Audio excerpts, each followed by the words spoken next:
ஃபோட்டோஸ்க்கெலாம் memories இருக்குது. நம்ம அந்த ஃபோட்டோவை திருப்பி பார்த்தோம் அப்படின்னா அந்த டேவே நமக்கு ஞாபகம் வரும். அந்த மாதிரிலாம் நம்ம நிறைய கேள்விப்பட்டிருக்கோம். நம்மளே அனுபவிச்சிருப்போம்.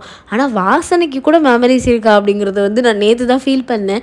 ஆக்சுவலாக நான் குக் பண்ணிகிட்டு இருந்தேன். நான் குக் பண்ணிகிட்டு இருக்கும்போது அது என்னவோ எங்கள் அம்மா குக் பண்ணால் ஒரு வாசனை வரும் இல்லையா, அந்த மாதிரி ஒரு வாசனையாக இருந்துச்சு.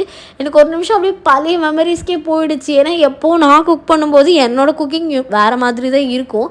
எங்கள் அம்மாவோட குக்கிங் மாதிரி இருக்காது. அன்னைக்கு நான் குக் பண்ணும்போது அது போட்டு தாளிக்கும் போது அவ்வளோ வாசனையாக இருந்தது. அதுவும் எங்கள் அம்மாவோட இந்த வாசனை நம்ம எங்கேயோ கேள்விப்பட்டிருக்கோமே அந்த மாதிரி. அது நினச்சி பார்க்கும்போது அது எங்கள் அம்மா கூட இருந்த அந்த மெமரிஸ் தான் எனக்கு வந்து தோணுச்சு.